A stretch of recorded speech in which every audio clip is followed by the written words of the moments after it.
Pessoal, boa noite para os que já entraram aí. Às 19 horas nós começaremos, tudo bem?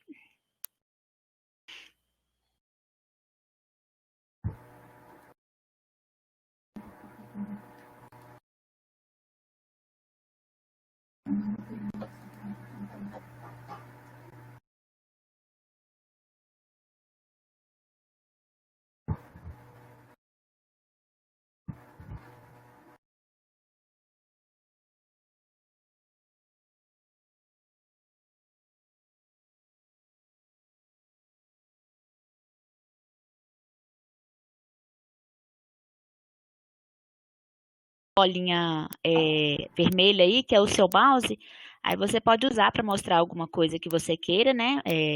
Identificar nos seus slides. Só se tiver alguma animação que provavelmente não vai aparecer, tá bom? Entendi, ok. Tá, então, pessoal, desculpa o atraso aí, desculpa também, viu, Lucas, esse probleminha no início aí, mas enfim, Imagina, eu peço coisa desculpa. rápida, né? Eu gostaria de agradecer a presença de todos. Antes, deixa eu me apresentar novamente. Eu sou a professora Marcela, eu pertenço ao Departamento de Zootecnia, aqui da Universidade Federal dos Vales do Jequitinhonha e Mucuri. Atualmente, eu estou na coordenação do curso de zootecnia, né, sendo substituída esses dias aí, em virtude das minhas férias, pela professora Ana Fabrícia, que é a nossa vice-coordenadora. E sejam bem-vindos todos, né, nesse nosso encontro, que já é o 7º encontro dos online. Esse encontro virtual é uma realização da coordenação do curso junto com o Centro Acadêmico Zoação. Então, agradeço aos meninos aí também pelo apoio.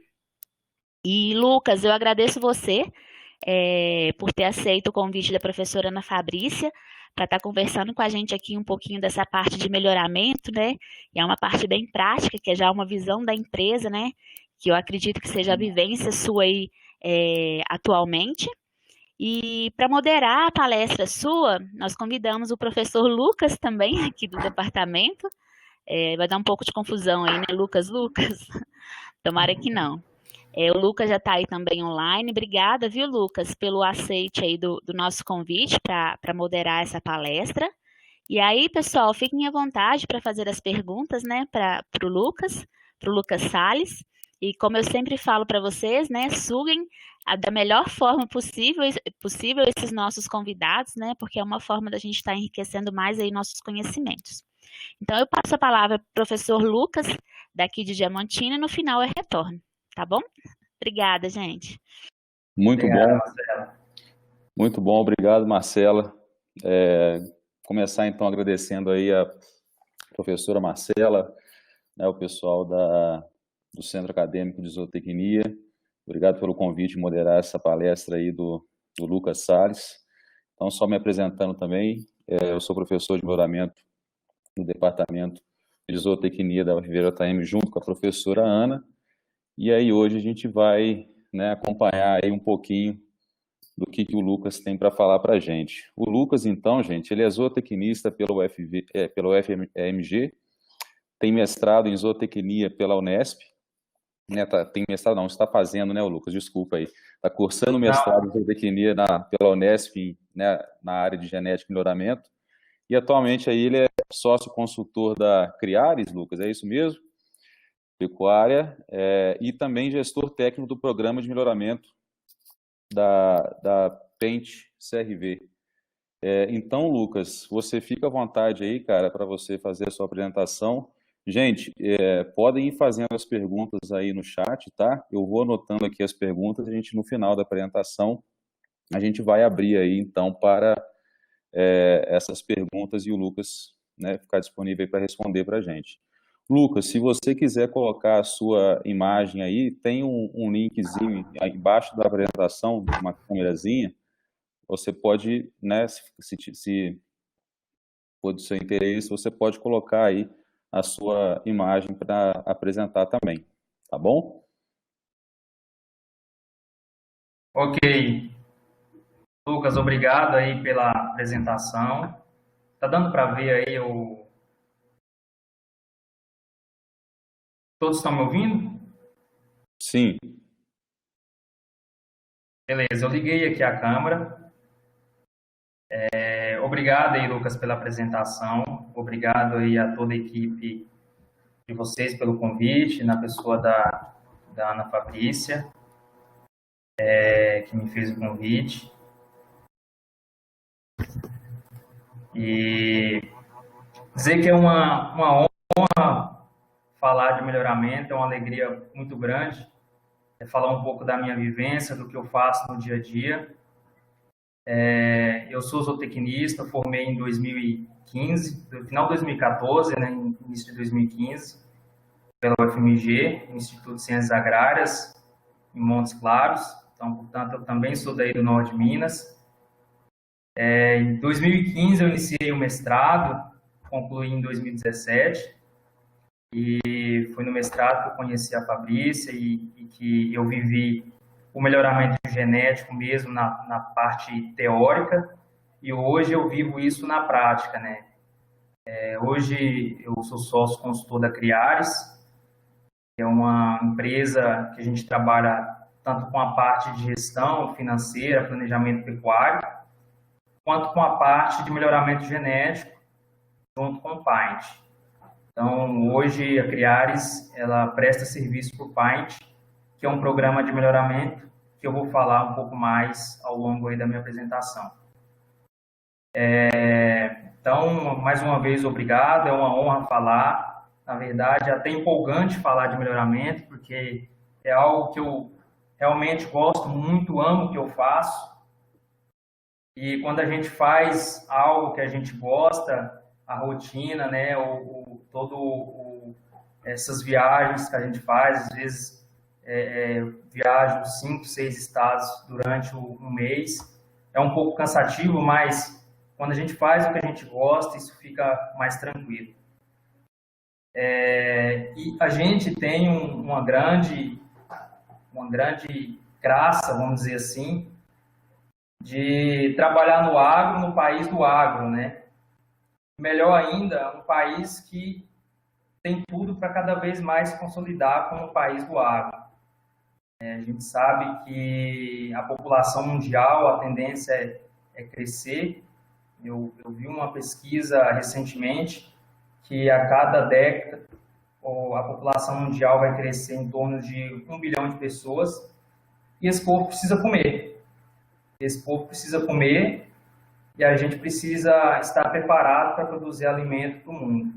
E o Brasil é o grande país aí para atender essa demanda mundial de alimento, tanto de proteína quanto de grãos, enfim.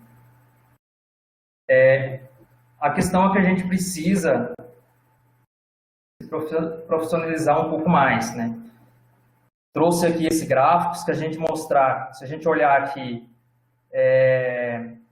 o percentual da margem líquida aí que o negócio pecuário dava na década de 70 e o que dá hoje, em 2014, a gente vai ver um grande decréscimo aí da margem. Ou seja, o que isso mostra? O que isso sinaliza?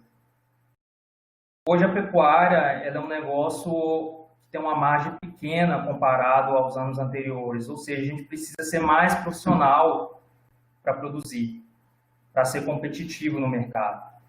Tem estudos que mostram aí que boas partes das fazendas, dos fazendeiros, eles vão desaparecer ao longo dos anos. Vão desaparecer porque outros vão ser melhores e vão conseguir comprar essas fazendas. Então, isso mostra que a gente precisa ser mais eficiente e o melhoramento genético vai ter grande atuação nisso aí.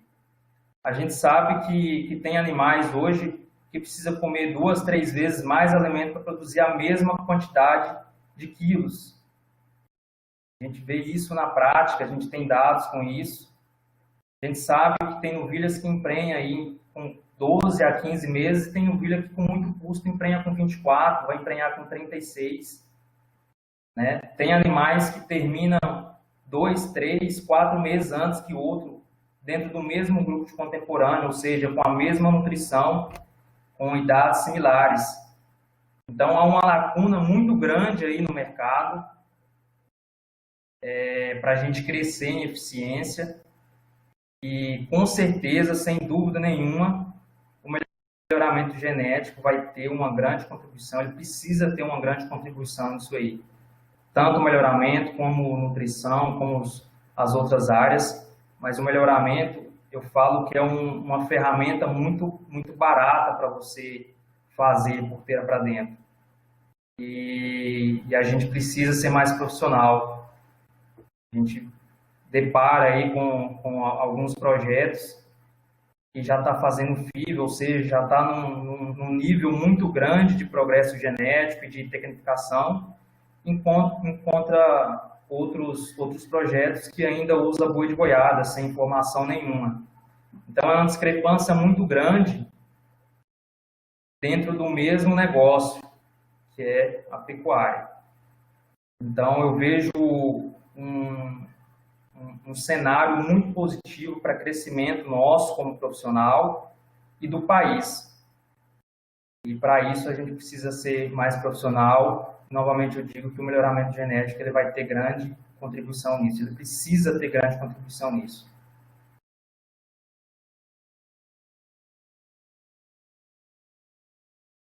Bom, e para a gente situar em termos de programas de melhoramento genético, eu trouxe aqui os programas que tem aí no mercado.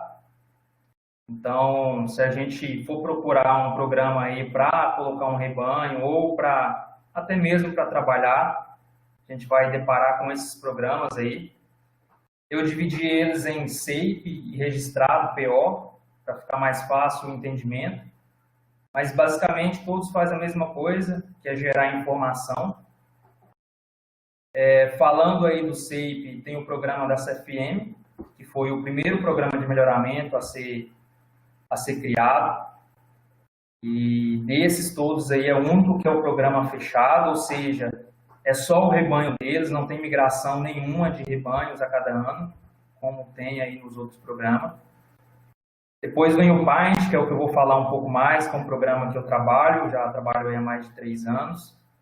O Delta Gen, que surgiu de uma divisão com a CFM. Então, teve a CFM primeiro e depois surgiu a Delta Gen, oriundo da CFM. Depois tem o Qualitas aí e a CIA, e esses dois surgiu de um desmembramento do Paint. O Qualitas lá no início dos anos 2000, desmembrou do Paint algumas fazendas e criou o Qualitas. A mesma coisa aconteceu de 2014 para 2015 com a CIA. E tem o Nelore de Produção, que é um programa um pouco mais novo, que tem uma atuação muito forte, principalmente no Mato Grosso do Sul. Do outro lado, a gente tem os programas PO. Qual que é a diferença? E para participar, para o rebanho participar desses programas, elas precisam necessariamente estar registrada dentro da ABCZ. Tem um registro de analógico na ABCZ. E nos outros, não necessariamente. Pode ter ou pode não ter, não tem essa restrição. Então tem a NCP, que é um dos maiores aí do Brasil, em números de cabeças que participa, que é uma associação que é liderada lá pelo professor Raizinho. Tem o PMGZ, que é um programa da ABCZ, e tem o GenePlus, que é o programa da Embrapa. Então eu vou falar um pouco mais, né, do programa Paint, que é um programa que eu atuo, e vou tentar desmembrar aí o que a gente faz no dia a dia de forma prática.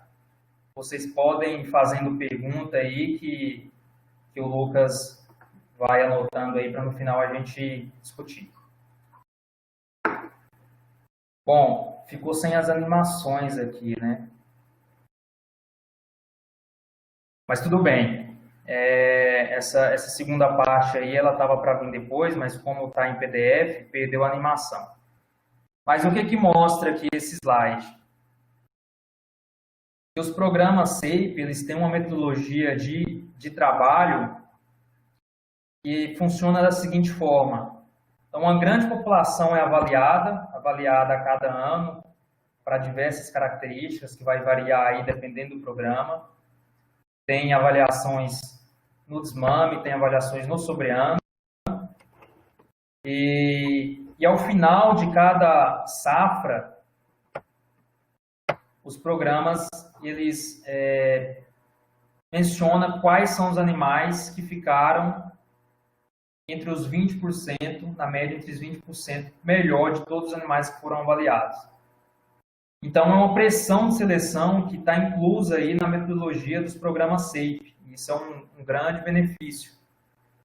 Então, de tudo que é avaliado a cada safra, apenas 20% recebe o certificado, que é otorgado pelo Ministério da Agricultura, né, o MAPA, que é o SAFe. Então, a palavra SAFe, ela significa Certificado Especial de Identificação e Produção. E, como eu disse, apenas os 20%, em torno dos 20% melhor, recebe esse SAFe. Então, o animal ele passa por uma série de avaliações que eu vou destrinchar um pouco mais para frente, e os melhores recebem esse SAFe e estão aptos a ser comercializados aí como animais superiores. E o que a gente faz na prática aí nada mais é do que aplicar essa fórmula aí que quando a gente viu aí a primeira vez lá na graduação, achou que era muito teórico, mas na verdade a gente faz isso aí na prática cada dia, que é aplicar essa fórmula, né, que é do ganho genético. Então, o ganho genético, ele é a intensidade, eu gosto de falar mais como pressão de seleção, vezes a acurácia, que aí vai depender da metodologia usada para estimar a avaliação genética, e ela tem um certo antagonismo aí com a parte de baixo aí da fórmula, que é o intervalo de gerações, e é justamente aí que entra o tal da genômica, que a gente tanto ouviu falar por aí, que a gente já trabalhou, que eu tive a oportunidade de trabalhar no mestrado. Então, na metodologia normal, para se ter uma acurácia alta, que é o desejável na parte de cima da fórmula, né, precisa de tempo. E tempo precisa de intervalo de gerações. Então, quando aumenta a acurácia, normalmente o intervalo de gerações também aumenta. E aí que entra a genômica, que é para tentar ter uma acurácia mantendo e diminuindo o intervalo de gerações. E o outro é a variabilidade genética. Isso aí eu gosto muito de mostrar na prática. Ele é muito explícito quando a gente começa a fazer um trabalho de melhoramento nas fazendas. Quando a gente começa a conhecer o rebanho, a gente vê uma variabilidade muito grande, ou seja, a gente vê de tudo. Uma média com um desvio padrão muito forte, e aí com a medida do tempo, conforme a gente vai trabalhando, vai havendo um progresso genético, essa variabilidade diminui. Então, nos primeiros anos é comum ter um ganho genético, um salto genético muito grande, muito em função desse quesito aí, variabilidade genética. Então, o que a gente faz na prática é isso aí, pressão de seleção, identificar e selecionar os melhores e diminuir o intervalo de gerações, escolhendo e expondo esses animais aí o mais cedo possível na reprodução. Bom, aqui eu vou destrinchar o que a gente faz em um programa de melhoramento. Em um slide está tudo o que a gente faz aí. Então, a princípio, a gente faz uma classificação das matrizes, ou seja, a gente coleta informação fenotípica delas e escolhe as que vai servir de base para a gente fazer um trabalho de melhoramento. Então, baseado em informações como raça, frame, ossatura, que está mais relacionado com a parte funcional, pigmentação e alguns defeitos que nesse momento a gente descarta. Então, a gente define nesse momento aí quais animais vai servir de base para a gente ter uma evolução genética aí ao longo dos anos. Então, esses animais são escolhidos, são acasalados de forma complementar. Então, eu escolho um touro que complementa as características que é deficiente na vaca. Exemplo, uma vaca é mais orelhuda, tem um racial mais fraco, então, logicamente, eu vou escolher um touro que complemente e que melhore isso, ou a vaca é muito grande, né, tem um peso adulto muito grande, o que não é benéfico na prática, já que com peso adulto ela vai ter um consumo muito grande. Então, eu vou colocar um touro para baixar um pouco o frame, sempre buscando aí um frame em torno de 450 a 480 quilos, né, que é o frame mediano que a gente fala. Então, dessa forma, a gente vai fazendo um acasalamento complementar e essa vaca entra na estação reprodutiva. Na estação reprodutiva vai vir as que emprenharam, vai vir os partos. Dos partos vai haver o cadastro das crias, né? O que é isso? Vai lá no pasto, pega as informações do bezerro, a data de nascimento dele, né? Pesa ele nas fazendas que tem condição de pesar, que tem estrutura para pesar. Pega a informação da mãe, número da mãe, e cadastra isso no software. Então, a gente tem um software que a gente fornece para as fazendas fazer todo esse trabalho, esse acompanhamento. Tem outros softwares também que a gente tem em parceria, a gente trabalha muito com multibovinos. Hoje, a maioria das fazendas que a gente atende aí pelo Paint usa esse software, que é um software mais completo, vamos dizer assim. Ele não faz só a parte de melhoramento. E para a fazenda não compensa ter um software para fazer a parte de melhoramento e outro software para fazer a parte de controle e escrituração zootécnica. Então, hoje a gente está aderindo aí o Multibovinos como um software padrão, mas é um software que é de terceiros, não nosso. Então, vem o desmame. No desmame vai haver uma avaliação fenotípica, que é o que a gente chama da avaliação de CPM. Então, a gente vai dar notas, eu vou falar um pouco mais sobre isso à frente, com exemplos. E depois dessa avaliação, é enviados os dados para o Gensis, que é uma empresa terceirizada que faz esse trabalho de avaliação genética para a gente, e eles retornam a avaliação genética. Então, aí a gente já tem, nesse momento, uma primeira informação baseada em avaliação genética. Então, a gente já tem informação de índice de desmame para os bezerros, né, que foram desmamados e avaliados, e para as mães e para os touros também. Então, aí, depois vem o sobreano, lembrando que essa avaliação é sempre feita em grupo de contemporâneo, né? O que é o grupo de contemporâneo? São animais que são submetidos às mesmas condições ambientais por um determinado período de tempo. A gente trabalha com dois grupos de contemporâneos padrão, né? Que é o até a desmama e depois da desmame até o sobreano.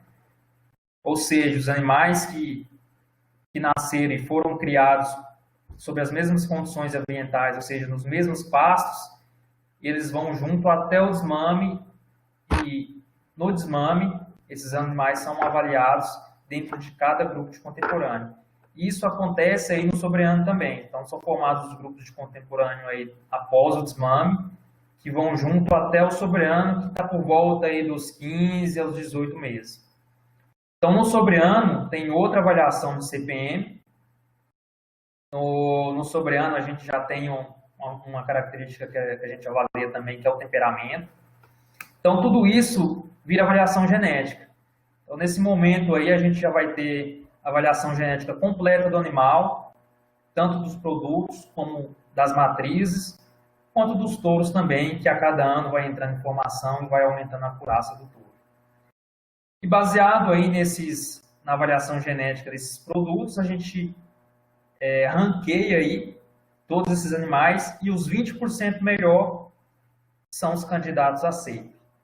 Candidatos, que aí nesse momento a gente faz outra avaliação para ver se não passou nenhum defeito desclassificante aí ao longo das avaliações de desmame e sobreano, e tudo estando ok, esse animal recebe aí o SEIP. E desses 20% dos machos, a gente tira aí em torno de 10 a 15, esse ano a gente escolheu 19 touros. E esses touros, que a gente chama de touros jovens, eles vão passar pelo mesmo processo aí desses touros pais. Então, Esses touros vão para a central, coleta a sêmen dele, distribui aí nas fazendas participantes do programa. Vai vir a avaliação de desmame, vem a avaliação de sobreano, e se os filhos desse touro for acima da média ou atingir aí uma avaliação genética acima da média, isso aí vai gerar informação para o touro e isso aí vai falar se o touro realmente é bom ou não. Então, o processo todo que acontece está resumido aí nesse slide. Esse ano a gente está no processo aí de finalizando as avaliações de desmame. Há mais ou menos um mês a gente definiu quem que seriam os touros jovens do programa. Então, esses touros já estão lá na central. Daqui a um mês vai ter uns filhos, onde as centrais vão ter acesso a esses touros. E aí, cada central que desejar vai contratar esse touro e levar para lá. E aí, comercializar o centro. Mas da parte técnica e prática, o que acontece no campo é isso aí. A gente trabalha gerando informação e das informações a gente toma decisões. Só destrinchando aí um pouco mais esse procedimento, aí tem um exemplo da classificação de matriz. Então, a gente coleta as informações aí de raça, frame, aprumo, pigmentação e algumas observações gerais. Por exemplo, a vaca tem um bico mais pesado, né? A vaca tem um chanfro todo, que já é desclassificado. Então, assim, o que tiver de problema a gente elimina ou manda para um cruzamento. E o que tiver de melhor, que atende aí nossos critérios, a gente começa, faz uma base. E a partir dessas vacas que a gente vai tocar o progresso de melhoramento dentro da fazenda.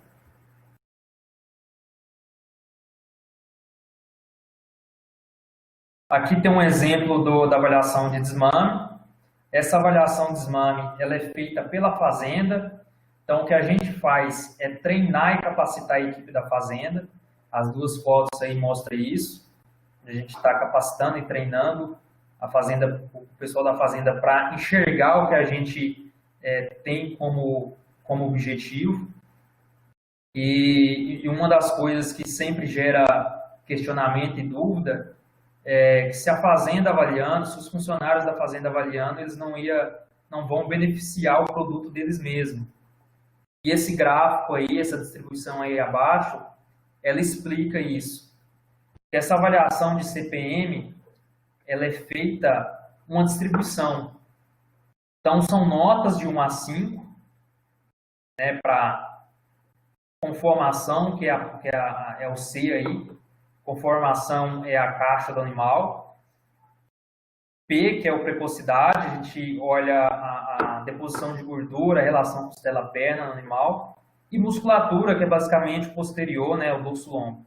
Então, a gente dá nota de 1 a 5 dentro do grupo de contemporâneo. Então, é sempre bom frisar que isso é sempre dentro de um grupo de contemporâneo. Então, dentro do grupo de contemporâneo, por mais homogêneo que seja, vai ter que ter em torno de 15% de nota 1 e nota 5. Ou seja, os piores e 5 os melhores para determinada característica. Exemplo, conformação. Então, vai ter que ter em torno de 20% de nota 2 e 4, da mesma forma para todas as características. E a maioria fica com a nota 3, que é a média, que é o normal. Sempre quando a gente vai analisar um grupo de animais, quando a gente chega para ver um grupo de animais, é normal que a gente vê uma pequena parte despontando para cima da média, uma pequena parte despontando para baixo da média, e a grande maioria vai estar ali por volta da média, um pouquinho a mais ou um pouquinho a menos da média, mas a grande maioria vai estar na média. Então, o que a gente faz na avaliação do CPM é simplesmente distribuir essas notas, né? E lembrando aí que o IoT ela é nota fixa, então ela não tem interferência do grupo. A nota 1 de umbigo ela vai ser nota 1 na fazenda X, na fazenda Y, ou no Japão, ou onde for. Mesma coisa para temperamento. E para temperamento a nota vai de 1 a 5 sem o 3, sem a média. Então, é nota 1, 2, 4 e 5. Sendo que quem recebe a nota 5, automaticamente está desclassificado.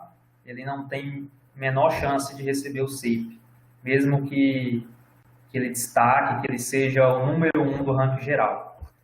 Isso é um critério, um corte que a gente estabeleceu. Bom, aqui está o índice. Trouxe aqui para vocês o índice que a gente trabalha, o índice Paint. Então, tem aí as características que a gente inclui dentro do índice. A primeira aí, o GND, é o ganho do nascimento ao desmame, então, ou seja, é peso, é desempenho. Ele corresponde a em torno de 12% do índice. E aí, abaixo, vem cada característica, né, falando aí qual que é o peso dentro do índice. Então, vem conformação, precocidade, musculatura. Tudo isso está incluído dentro do desmame.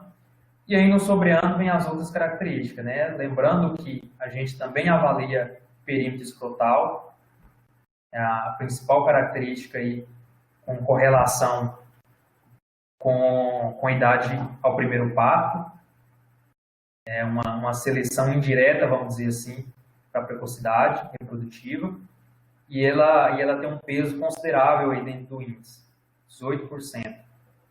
Então, em torno de 35% corresponde ao desempenho ao desmame, e a maioria aí, mais de 64%, corresponde ao desempenho no sobreano, que é o que mais importa realmente, né? O que o animal vira depois de adulto. O desmame ele tem uma influência muito grande aí materna, por isso aí um peso menor para o desmame.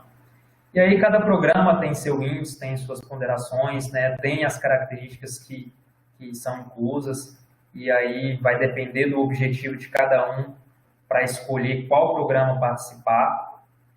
Né? Tem programas que incluem características de carcaça, a gente não inclui, a gente tem os nossos motivos, mas a gente não inclui.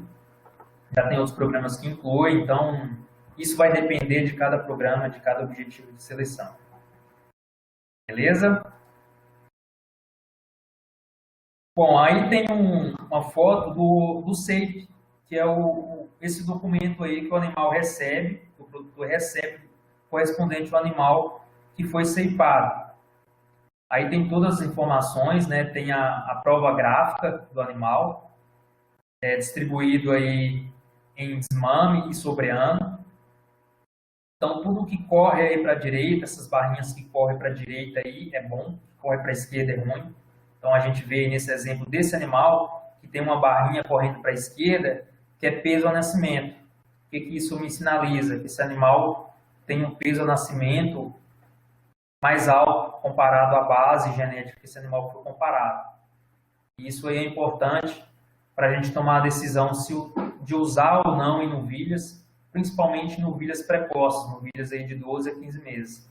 A gente procura animais que tenham DEPs para peso ao nascimento baixas, para não comprometer esse animal aí na aparição. Então, do outro lado, ali direito, tem a genealogia do animal, né? Pai, avô materno, enfim. E tem as informações do produtor. Então, essa fazenda aí é a Fazenda Periquitos, uma fazenda lá do Mato Grosso do Sul.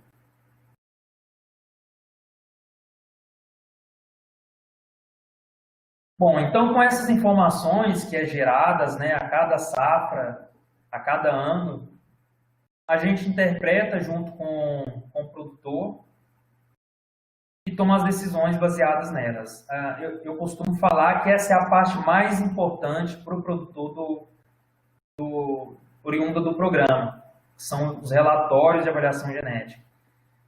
Então a gente interpreta e toma a decisão baseado nisso. Por exemplo, trouxe aqui um exemplo que a gente costuma fazer, bem prático. Aí é um print do computador aqui, de uma avaliação de ventre das vacas. Então, aí a gente tem um índice de desmame, aí, por exemplo, essa primeira vaca teve um índice de desmame de 29, um índice de sobreano de 19, e aí, fazendo aquelas ponderações lá no índice, ela ficou com um índice PAINT de 21. Isso corresponde a ela a posição de 32ª do ranking geral do PAINT.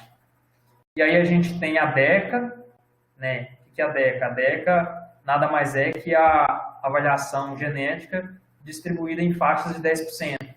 Ou seja, essa vaca aí, ela está entre as 10% melhor de todo o programa, uma base aí de 70 mil vacas, ela está entre as 10% melhor, e também está entre as 10% melhor da fazenda. Então vai ter isso aí para cada vaca, a DECA dela no PAINT, a DECA dela na fazenda. Por exemplo, essa segunda aqui, a gente já vê que ela é DECA 2 na fazenda. O que isso me sinaliza?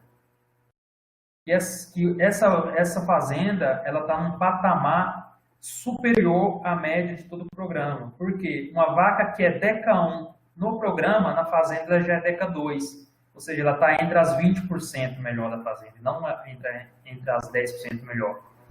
Então, com base nessas informações aí, a gente toma decisão. Por exemplo, a gente pode pegar aí as DECA 10, as 10% pior, e descartar. Isso vai depender da situação da fazenda, da evolução de rebanho, se a fazenda tem condições de descartar a vaca naquele momento. Ou se não, pode destinar isso aí para o cruzamento industrial. Então, é essa decisão que a gente toma junto com a fazenda, baseado na situação de cada fazenda, em específico de cada fazenda. Mas, de certa forma, a gente indica o descarte, é a maneira mais forte aí de fazer pressão de seleção. E com o crescimento do cruzamento industrial, a gente está ganhando aí de duas formas, né? A gente consegue fazer uma pressão de seleção destinando aí as piores vacas para o cruzamento industrial, já que no cruzamento industrial a gente tem o ganho da heterose, né? Que é em torno aí de 15% a mais de desempenho, que é algo que vem de graça. E, além disso, é um animal que tem um valor de mercado muito bom, vende muito fácil. E a gente destina as melhores vacas para fazer a reposição. Então, dessa forma, é fácil enxergar aí que a gente enxerga uma pressão aí de baixo para cima, né? Já que no ano seguinte vai ter que ter a DECA 10, a DECA 9, a DECA 8, e essas DECA 10, DECA 8 vai sair ou para o descarte ou para o cruzamento. À medida que, ao longo do tempo, o que é DECA 1 hoje na fazenda pode ser DECA 6. E isso é o objetivo, Então, o progresso genético para cada geração está melhorando. E a gente consegue fazer isso aí muito bem dessa forma. E dessa forma a gente faz aquela pressão de seleção que eu mostrei lá no início, né, na fórmula do ganho genético. Bom, eu trouxe aqui um trabalho que eu tive a oportunidade de participar. Trouxe esse trabalho específico, foi proposital, porque a Ana Fabrícia, que está acompanhando aí, ela participou junto conosco desse trabalho, né, Fabrícia? Nesse trabalho, a gente tinha um dos objetivos era avaliar qual era o desempenho dos diferentes biotipos de animais no pós-mortem. Então, a gente pegou esses animais, né, separou eles em dois grupos. Então, a gente separou no grupo tardio, que a gente chamou de tardio, e no grupo precoce. O grupo tardio é exemplificado por esse animal aí à esquerda, esse animal mais levantado, que a gente chama na prática aí, no cotidiano, de pernalto. É um animal que tem muita perna e pouca costela, comparado ao da direita.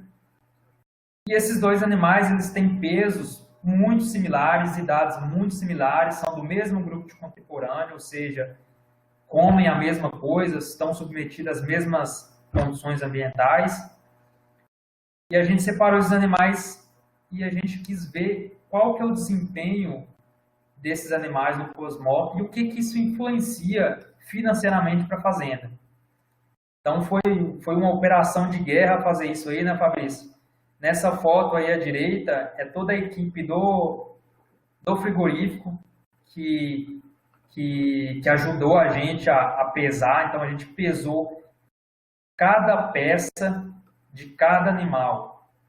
A gente mobilizou uma equipe aí com uma operação de guerra. A gente parou toda a linha do frigorífico aí, na parte de desossa, e pesou as peças de cada animal, porque a gente queria, dentre outras coisas, saber qual que era o desempenho aí de cada animal no pós-mortem. Não só do rendimento de carcaça, mas do rendimento de desossa.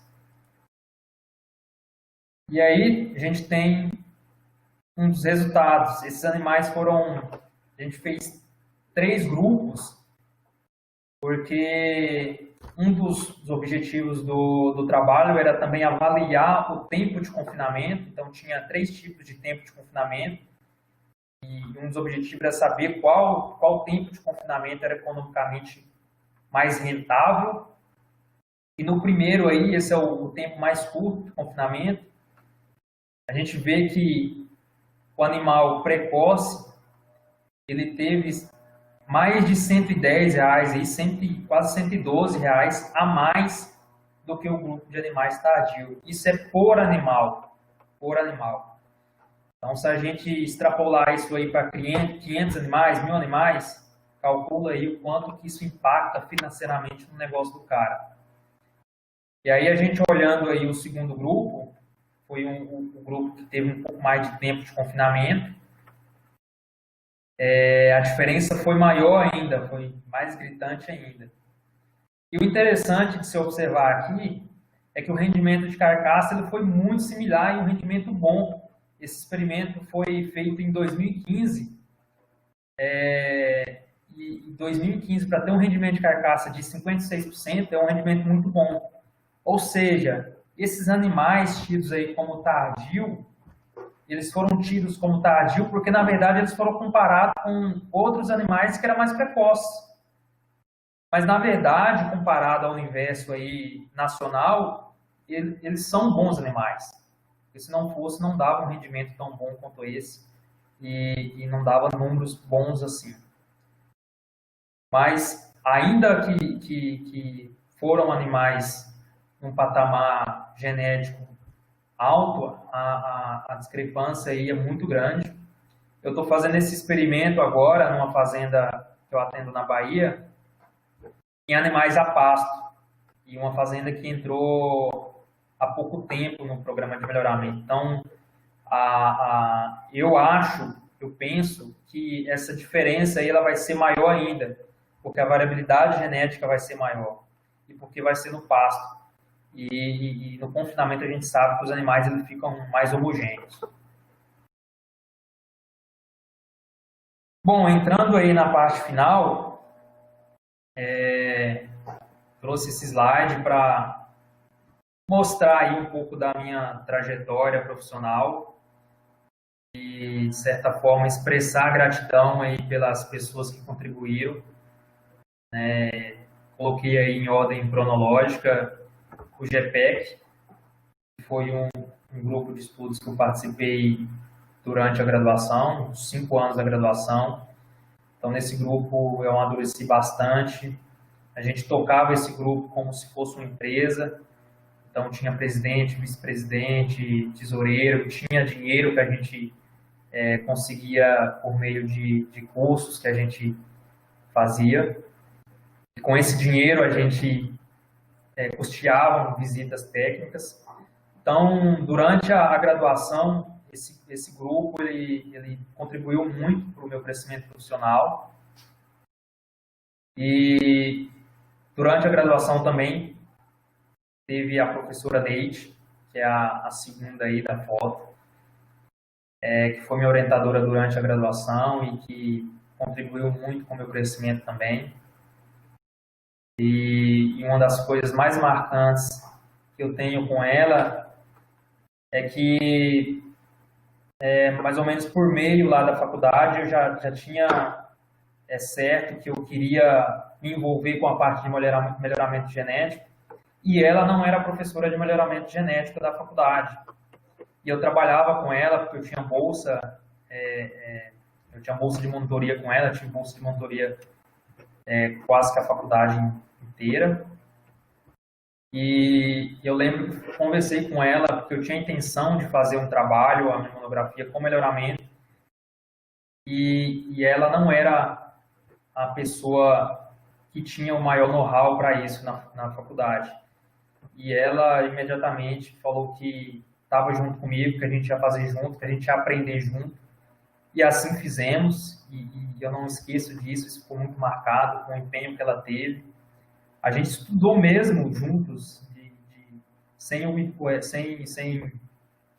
soberba nenhuma da parte dela, de falar que não sabia e estudar junto. Então, isso me marcou bastante e eu sou muito grato por isso.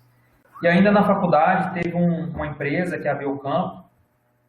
Eu fiz estágio a faculdade praticamente inteira na época de férias, então todas as férias que tinha, eu ligava lá para o Avelino e a gente marcava, eu ficava as férias de final do ano, 3 meses, 2 meses e meio aí, viajando, e isso contribuiu muito com o meu crescimento profissional também. E já entrando aí na parte de melhoramento, eu inspirei muito no William Cury, quando eu comecei a gostar dessa parte de melhoramento, principalmente voltada pela parte prática, né? Eu vi que tinha esse cara aí que fazia um trabalho, faz ainda até hoje um trabalho muito, muito bacana. Então, eu fui fazer estágio com ele me recebeu na empresa dele, que é a Brasil com Z. Tive a oportunidade de conhecer aí bons rebanhos aí pelo Brasil. A partir dele, eu tive oportunidades, né, em ingressar em empresas aí que, no momento, não foi a minha escolha, mas fica aqui minha gratidão também pela Brasil com Z e especialmente pelo William. E a última aí é a foto aí de parte aí da equipe lá de Jaboticabal. Essa foto é a única que eu tenho aí, a professora Lúcia, que foi minha orientadora do mestrado, e o professor Roberto. Esses dois teve uma contribuição muito grande na minha carreira profissional no melhoramento. Com a professora Lúcia eu aprendi muito. É uma pessoa que tem um conhecimento muito grande, conhecimento aí mundial no melhoramento. E o professor Roberto, que foi quem me indicou para a CRV Lagoa, que foi meu emprego aí depois do mestrado, e foi onde abriu as portas para mim chegar até aqui. Como o Lucas falou aí no início, hoje eu tenho uma empresa com uma sócia, que a gente faz aí a parte de planejamento e também a parte de melhoramento junto com o Paint. E eu cheguei até aqui graças a todas as pessoas que contribuíram. Então, fica aqui meu agradecimento a todos eles. Finalizo aqui a apresentação, deixo aí meus contatos, tem meu contato de telefone, tem os e-mails, tem os Instagrams aí que a gente tem uma atuação muito forte. A gente está sempre publicando aí nosso dia a dia no campo, o que a gente faz. Quem tem Instagram aí, se quiser seguir, vai acompanhar um pouco mais o nosso dia a dia. Mais uma vez eu agradeço o convite da Ana Fabrícia e de todo o pessoal aí de Diamantina. Fico aberto aí a perguntas e tem meu contato aí também, se quiser me chamar aí no privado para conversar melhor, fica à vontade. Tá com você a palavra aí, Xará. Grande Lucas, muito bom, cara. Parabéns pela apresentação aí, belíssima apresentação. Eu acho que todo mundo gostou aí, principalmente ter um pouquinho dessa visão um pouquinho mais prática. Bom, gente, as perguntas já estão sendo feitas. Eu vou começar aqui a fazer algumas perguntas para o Lucas. Fiquem à vontade para continuar perguntando aí, tá? No chat. Se alguém quiser abrir o microfone para fazer a pergunta, né, via microfone também, fique à vontade, tá bom? Aí, Lucas, antes de começar a fazer as perguntas aqui, cara, eu queria só uma dúvida minha. Você falasse um pouquinho para a gente do impacto, né, assim, o que você acha que o mestrado te ajudou no mercado de trabalho? Você acha que ajudou? O que você poderia falar um pouquinho sobre isso aí? Boa, Lucas. Bom, no final da graduação foi um dos grandes dilemas que eu tive, era decidir se eu ia para o mestrado ou se eu ia para o mercado de trabalho. E eu decidi para o mestrado. Já respondendo sua pergunta de cara, não arrependo de forma alguma. Isso contribuiu muito com o meu crescimento e para chegar até aqui. Para fazer o que eu faço hoje, eu falo que não precisaria de um mestrado. Uma pessoa que tem um treinamento e um conhecimento aí da parte de melhoramento, um embasamento aí da graduação mesmo, consegue entrar e com o tempo, né, adquirindo experiência. Mas o mestrado me deu um grande diferencial porque eu consigo entender o que acontece, o que o computador faz e que ele entrega para a gente lá no campo. Entendeu? Então, assim, às vezes a gente depara com coisas até confusas para a fazenda. Por exemplo, tem um animal que, no grupo de contemporâneo dele, vamos falar da desmame, ele desmamou com 260 quilos, e aí vem outro animal que desmamou, às vezes até dentro do mesmo grupo de contemporâneo mesmo, que desmamou com 250 quilos, 240 quilos, e a avaliação genética dele é melhor do que o outro. Então, o mestrado me deu um embasamento teórico muito bom para entender o que acontece aí e para saber explicar para o produtor o que acontece, por que aconteceu aquilo.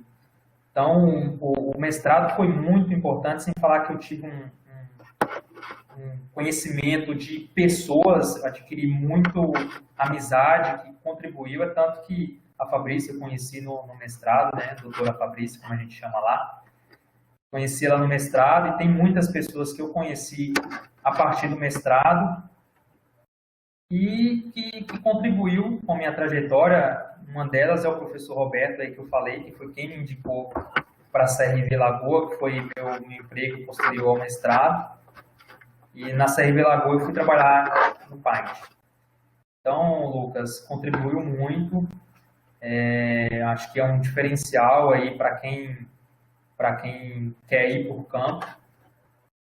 Como eu falei no início, não precisa ter um mestrado, mas é um grande diferencial por dar esse embasamento teórico. Muito bom, muito bom. Então, vamos começar as perguntas aqui. A Thalita, né, ela dá boa noite para você, e ela gostaria de saber se está tendo, né, se tem como é que está sendo a aceitação aí dos produtores, né, no campo para o uso de touros jovens. O que você tem para dizer isso aí, Lucas? E aí ela já emendou aqui, eu acho que, né, tem meio que a ver um pouquinho, né, como vocês vocês têm dados comparando esses animais em relação ao ganho com animais provados. O que você tem para dizer para a gente aí, Lucas, por favor, cara? Obrigado, Thalita, pela pergunta. Boa noite, Thalita. Obrigado pela pergunta. Muito boa a sua pergunta. Muito boa mesmo. Bom, a primeira pergunta aí em relação à aceitação dos produtores em relação aos jovens. No início, era muito grande. Hoje ainda tem poucas, mas hoje ela é mais positiva do que negativa. Já tem fazendas que ficam pedindo, eu quero usar. Tem fazendas que às vezes eu preciso falar, não, vamos usar um pouco mais de touro provado, porque o percentual de touro jovem aqui está muito grande. Já está chegando a esse ponto. Mas ainda assim tem poucas fazendas que ainda tem um pouco de rejeição, né? E só que isso a gente vai mostrando ao longo dos anos, né? Eu peço para usar um touro só naquela safra, e aí ele vê o resultado e aí já quer usar mais. E é o que eu sempre falo com ele, quando eu mostro esse resultado, que é o seguinte: o touro está completando a safra, né, o índice completo, ele vai ter, o índice vai aparecer aí no sumário, e aí eu falo com ele, ó, esse touro vai aparecer no sumário agora, vai vender pra caramba, todo mundo vai querer usar esse touro, e você já está com a novilha dele sendo emprenhada. Ou seja, seu ganho genético já está lá na frente. Quanto o pessoal vai usar, você já vai ter o neto dele. Então, quando o pessoal consegue enxergar isso, fica bem mais fácil entender e usar. Em relação ao desempenho, o que acontece é o seguinte: a gente escolhe aí em torno de 15, 20 touros por safra, e muitos deles não provam. A maioria não prova. Desses 15 a 20 aí, 5 vai provar e vai continuar usando. Mas esses que provam, eles dão um salto genético muito grande em função de diminuir o intervalo de gerações. E uma coisa que a gente tem observado também, que os animais que não provam, ou seja, que tem um índice altíssimo, que a gente só usa quem tem bons índices mesmo, eles não são negativos. Então, se a gente pegar o exemplo dos animais que completou safra agora esse ano, 2020, tinha 5, na safra deles foi escolhido só 5, e dos 5, 2 provaram. Só que os outros 3 que não provaram, eles são positivos. Eles têm índice em torno de 12 a 15, de 10 a 15. Os outros 2 que provaram estão com índice acima de 25. Então, ou seja, não teve o cara que usou o touro que não foi provado, ele não teve uma perca genética. Porque esse animal ele era positivo e ele agregou um ganho genético aí na fazenda. Mas é claro que a gente quer sempre acertar no que vai provar, né? Mas a gente só sabe isso se usar. Beleza, Lucas. Obrigado. A gente tem uma pergunta, então, aí do André Mauric, que ele fala o seguinte: Lucas, a forma que vocês avaliam CPMU não beneficia animal em GC ruim? O que você poderia dizer aí? Como é que explica aí para o André, por favor, Lucas? Ô, Andrezão, satisfação te ver por aqui. Andrezão é um dos colegas lá da Unesp. Então, André, é o seguinte, como você disse aí na pergunta mesmo, a gente avalia o CPM dentro do grupo de contemporâneo. E lá no cálculo lá que o Gensis faz, né, ele vai levar em consideração, para gerar informação, avaliação genética, vários fatores. E um dos fatores que entra nisso aí é o desvio padrão dentro do grupo de contemporâneo. Esse é um dos fatores que tem um peso muito grande. Como que é isso na prática? Um exemplo. Vamos supor, tem um bezerro que ele teve um peso ao desmame de 300 quilos, já tem casos aí. Tem um bezerro que teve um peso ao desmame de 300 quilos. E aí, dentro de outro grupo de contemporâneo, até em outra fazenda, teve um animal que teve um peso ao desmame de 220 quilos, ou seja, 80 quilos a menos. Só que esse animal que desmamou com 300 quilos, a média do grupo dele foi 280, vamos supor. Ou seja, ele teve um desvio acima de 20 quilos. E o animal que teve um peso ao desmame de 220, a média do grupo dele teve um peso médio de 170, vamos supor. Ou seja, o animal que desmamou com um menor peso, ele teve um desvio padrão, ele teve uma discrepância maior do que o outro com 300 quilos. Ou seja, o que isso mostra? E possivelmente, se esse animal que desmamou com 220 quilos fosse criado na condição ambiental que esse animal de 300 quilos foi um desmamado, ele poderia ter um índice maior que ele. Ou seja, pode ser que ele tenha um valor genético melhor que ele. Então, esse desvio aí dentro do grupo de contemporâneo é uma coisa que impacta bastante. E aí vem as outras coisas, né, que aí pode ser igual para todo mundo, né, que é a idade da vaca, né, que tem grande influência com a produção de leite, né, a gente sabe que primíparas e vacas mais velhas, ela tem uma produção de leite menor, e isso, os cálculos genéticos conseguem anular esse efeito, e vários outros, né, mas um que tem grande impacto, que acho que responde mais aí sua pergunta, é o desvio padrão dentro do grupo. Então, às vezes um grupo é ruim, mas dentro do grupo ruim vai ter animal que vai fugir da média, vai ter um desvio padrão aí acima da média. E há casos que esse animal, às vezes, tem um valor genético até melhor do que outros animais aí que participaram de um grupo contemporâneo mais forte. Eu não sei se eu respondi a pergunta dele. Se eu não respondi, pode ficar à vontade aí para fazê-la de novo. Se quiser ligar o microfone aí. Não, bom demais, Lucas.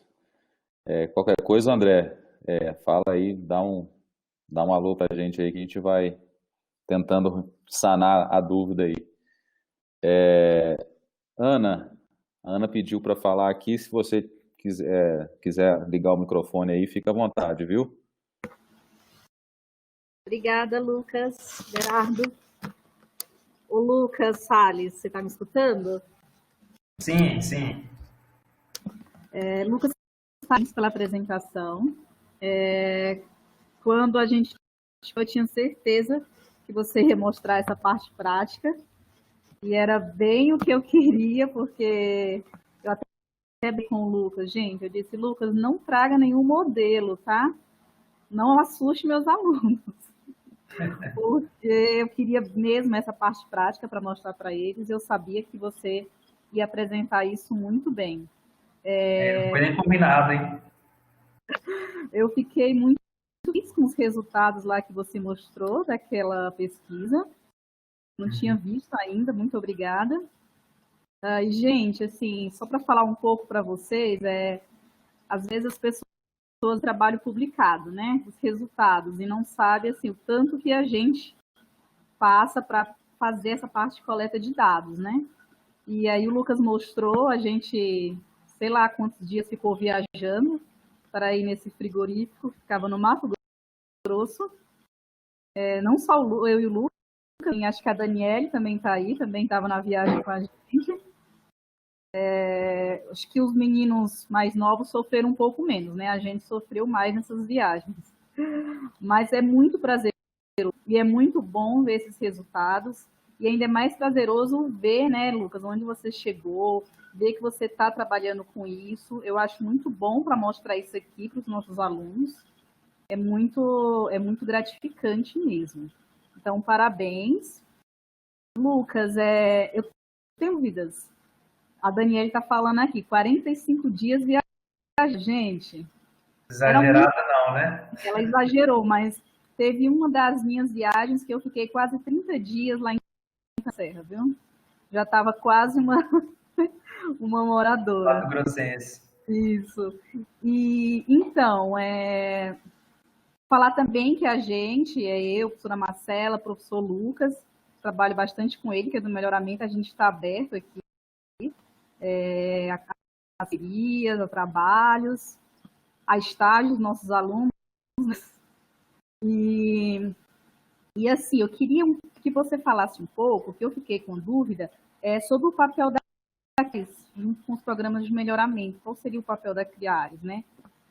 Por que você criou essa empresa? Acho que você e a Ana, né, criaram a empresa juntos, e eu fiquei com essa dúvida.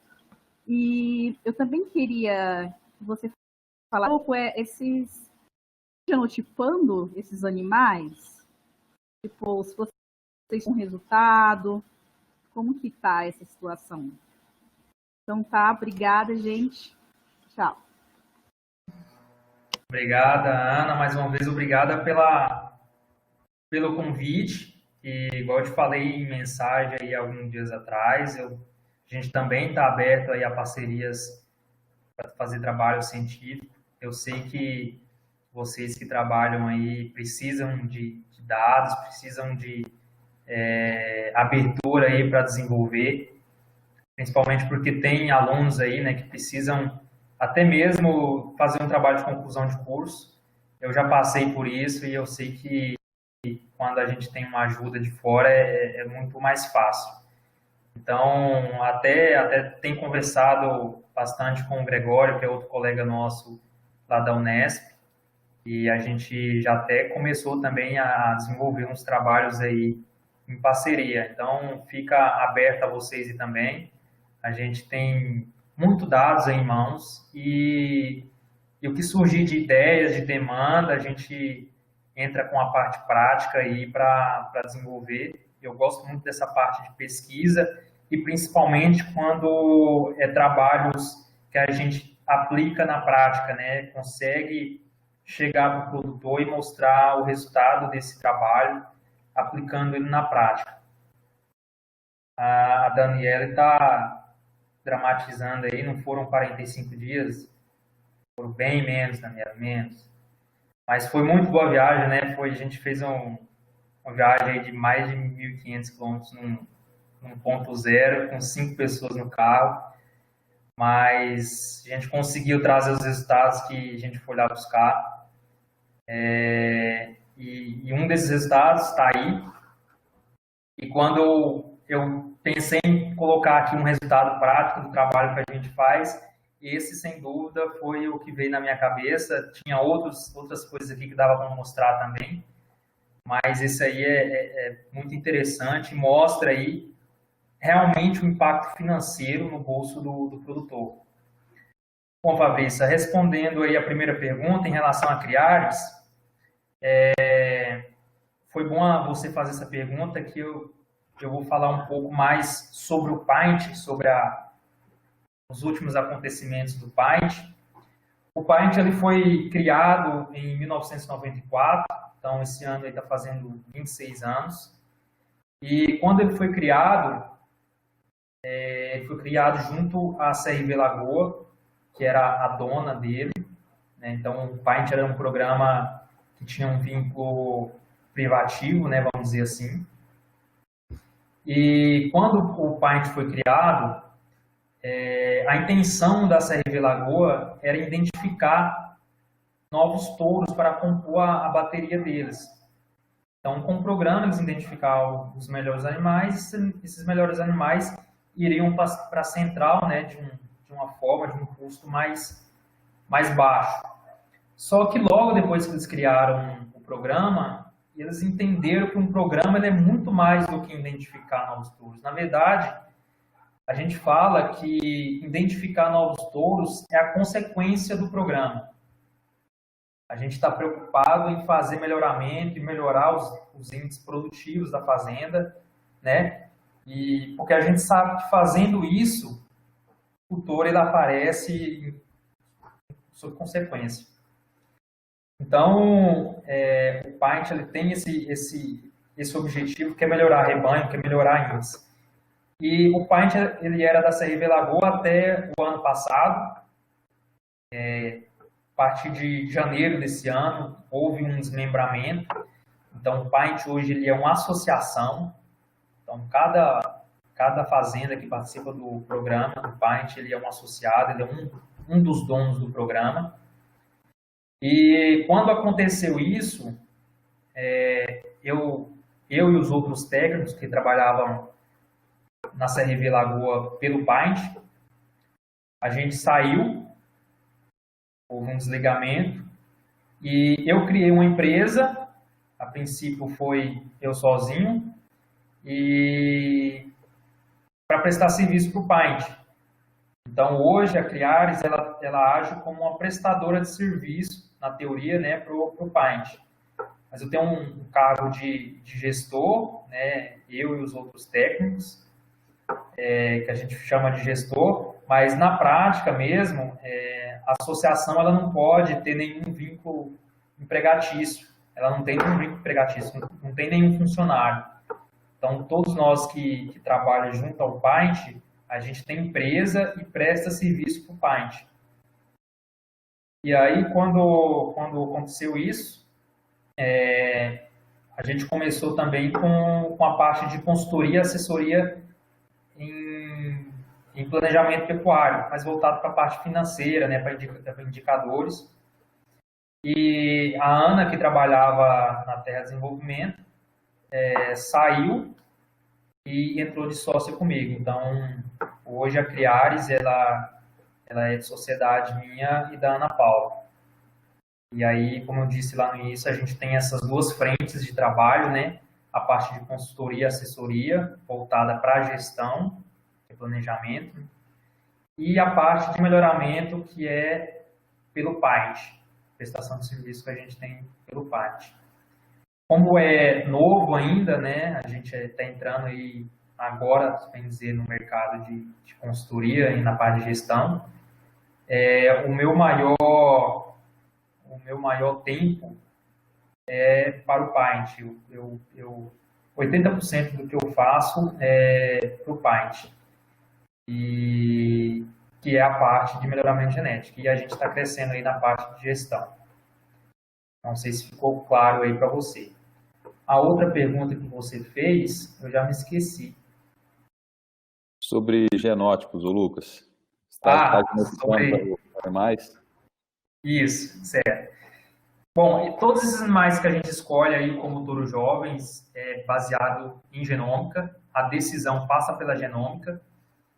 E isso é até engraçado, porque já teve caso aí dentro do programa em que tinha animal o sistema tradicional, sem a genômica, que ele não enquadrava nos nossos requisitos para ser um touro jovem. E aí, depois que fez a genômica, esse animal ele entrou, a gente escolheu ele para touro jovem, ele passou pelo processo de coletar e avaliar os filhos, enfim, todo aquele processo que eu mostrei, e esse touro foi um dos que se provaram na safra dele.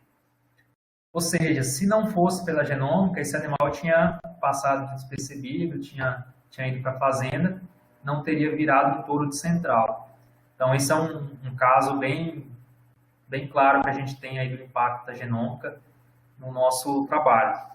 Mas a gente faz genômica, sim, não faz de todos os animais, porque ainda é uma tecnologia cara, né? Mas todo ano a gente faz uma porcentagem dos animais, uma porcentagem dos animais, para ir compondo o banco de dados, né? A vontade era fazer em tudo, mas a gente não tem condição e vai fazendo à medida que consegue. Perfeito. Uma curiosidade que eu tinha era justamente essa, se já teve a situação aí de algum touro jovem aí que foi, né, que entrou no catálogo aí como, né, genotipado, e teve algum resultado, pelo que você falou aí. Parece que já teve essa situação muito interessante. É bom para o produtor, né, que aí acho que vai um pouquinho de encontro àquela pergunta da Thalita sobre o que os produtores, como que os produtores veem essa questão de touros jovens, né? Acho que junta essa questão de touros jovens com animais genotipados e aí vê a importância disso aí para o programa, né?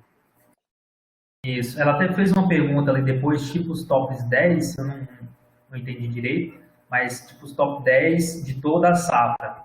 Se foi isso, se essa é a pergunta, é isso mesmo. Então a gente escolhe aí dentro de toda a safra, são em torno aí de 25 mil animais por ano, de um sexo, né, por um de macho, que são avaliados.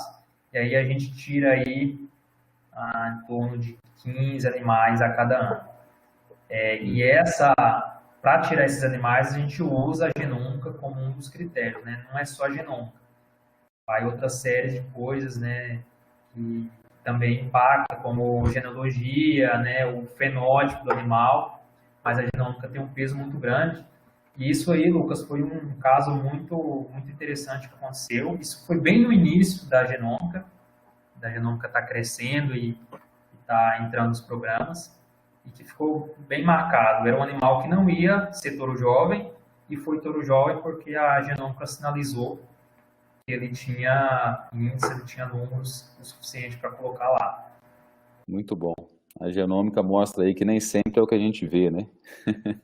Isso. Ô Lucas, muito bom, cara. Tenho mais uma questão aqui que eu acho que seria interessante se você pudesse falar para a gente. Lá no início você mostrou aquele fluxograma, né, e citou a questão da escrituração zootécnica, né? Então, às vezes a gente fala muito aqui né, com nossos alunos a questão da escrituração zootécnica, né, da importância. Eu queria que você contasse um pouquinho da sua experiência com relação a isso. O que você tem a dizer com relação a essa escrituração zootécnica e a importância disso para um programa de melhoramento? Nossa, Lucas, foi bom você ter perguntado, que até me fez lembrar de falar uma outra coisa aqui também, e sobre o Paint, que a gente tem duas frentes de trabalho no Paint. Uma é o programa tradicional, né, que já tem 26 anos aí de mercado, e esse ano a gente está com uma novidade aí, que é a avaliação intra-rebanho. E aí tem a ver até com sua pergunta, que é o seguinte: as fazendas que querem fazer um trabalho de melhoramento e não têm ainda uma condição, seja de estrutura, seja de escrituração zootécnica, seja de mão de obra, seja o que for, para entrar no programa de melhoramento, a gente começa a fazer o intra-rebanho, que é uma avaliação específica da fazenda dele, né? Ela entra menos informação, não tem CPM, basicamente peso, que a gente faz as correções aí para a idade da vaca, época de nascimento e tudo mais. E a gente já consegue ter um resultado bacana, o cara consegue já tirar informação e consegue começar a fazer um trabalho. E isso tem funcionado também para preparar o cara para entrar no programa. Então, ele vai entendendo como é que acontece, o que ele precisa ter em mãos. E isso é um dos entraves ainda para ter uma penetração maior de fazendas aí dentro dos programas, ter essa escrituração zootécnica. Mas o que eu falo, Lucas, isso aí é o básico do básico. As fazendas que não conseguem ter isso em mãos ainda, saber controlar aí quem que é filho de quem, quando que nasceu, ter uma estação de monta bem controlada, né? Fazer inseminação, ou usar touros que tenha potencial, que são comprovados, né? Que passou pelo programa de melhoramento, elas vão sair do mercado, isso é fato. Isso é o básico do básico. Eu sei que tem muitas fazendas ainda que não têm esse básico ainda, mas se não despertarem, não começarem a ter esses dados em mãos, logo, logo não vai ter condição. Ou tem casos que o cara ele não vive de fazenda, né? Tem casos, não tem muitos casos que o cara não vive de fazenda, então ele toca dessa maneira, sem ter muita informação, porque ele não vive só daquilo. Mas é uma coisa que precisa muito evoluir, e se a fazenda quiser ganhar dinheiro com pecuária, ela tem que ser mais profissional nisso. Muito bom. Então, gente, fica a dica aí, ó, quem está entrando no mercado aí, uma coisa às vezes, né, que não custa nada, e para o profissional zootecnista, isso é básico, e a gente vê aí que faz a diferença, então, você chegar numa fazenda, né, e implementar uma escrituração zootécnica bem feita, né? Uma coisa, às vezes, nem dá tanta atenção, muitas vezes o produtor, igual o Lucas está falando aí, mas que é importantíssimo para a fazenda aí. Lucas, eu acho que a gente não tem mais perguntas aqui. Desde já eu gostaria, a Marcela vai fazer um encerramento para a gente aí, mas eu queria te agradecer, viu, pela sua disponibilidade, pela sua belíssima apresentação.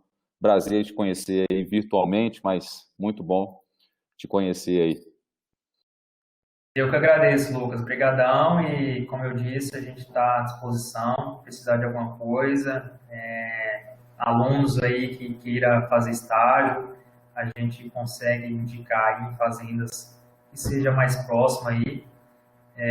Eu hoje moro aqui em Cuiabá, mais por questões pessoais, mas minha área de atuação forte mesmo é no Goiás, no estado do Goiás e Nordeste, né? Basicamente Bahia, principalmente Bahia, Alagoas e Pernambuco. Então, se precisarem de alguma coisa por essas regiões aí, a gente está à disposição, tá? Não, muito bom. Isso Bom eu estou falando, e a ponte está por feita. mim. Isso. A ponte está feita. Acho que é bom demais saber que a gente pode contar com vocês aí também. Bom demais. Marcela, fica à vontade. Obrigado aí, viu? Olá, Lucas. Muito obrigada, Lucas Lima, pela moderação e Lucas Salles pela ótima apresentação. Eu que não sou da área, né, a gente consegue entender, né, pela clareza das suas explicações aí. Muito obrigada mesmo. Já fica o convite para quando isso tudo passar, né, ou amenizar, para você vir até Diamantina. Se não conhece, é uma oportunidade de conhecer e conversar, né, com os nossos alunos pessoalmente também, tá? Então, eu coloco aqui o nosso departamento de zootecnia à sua disposição, para o que você precisar, e como o Lucas falou bem, né, a ponte já foi feita, vamos estreitar esses laços, e os alunos sempre perguntam, né, de lugares para estagiar, eles têm muita vontade de colocar em prática mesmo o que aprendem aqui, então tenho certeza que oportunidades surgirão aí. Muito obrigada mesmo, Lucas, pelo aceite, e a gente fica à sua disposição também. Eu que agradeço, Marcela, mais uma vez, e a ponte está feita, né? Eu sou aí do norte de Minas, pertinho aí de Diamantina, conheço bem a região aí, e assim que der a gente marca aí uma visita pessoal, a gente pode combinar aí de ter uma conversa aí tete a tete aí com os alunos, e estou à disposição, eu e a Ana aqui estamos à disposição. Agradecer aí a todos que acompanharam, mandar um abraço aí para os colegas aí da Unesp, e acompanharam, comentaram aí. Um abraço a todos. Muito obrigado, Marcela. Imagina, eu que agradeço. Obrigada também aos que acompanharam, pessoal. E já aproveito, né, para deixar aí comunicado que o da próxima quinta-feira será Coprodutos na Ensilagem, com a doutora Caroline Bonfá, que vai estar falando conosco, né, às 19 horas na próxima terça-feira. Então, eu agradeço a todo mundo, Lucas, Verardo, Lucas Salles, e a todos que estão aí presentes. Desejo uma boa noite e até semana que vem, pessoal. Tchau, tchau. Boa noite. Tchau, tchau. Só um recado aqui, que nós gravamos, viu, Lucas, essa sua apresentação, e a gente vai estar colocando ela lá no nosso canal do YouTube. Eu vou colocar o link aqui, e aí depois, para quem não assistiu, pode assistir e aproveitem para se inscrever também. A professora Ana Fabrícia, nossa youtuber aí, acabou de criar o canal esses dias, final de semana, e a gente está abastecendo ele com muitas informações bacanas. Tá bom? Beleza. Até mais, Obrigado. gente. Tchau, tchau.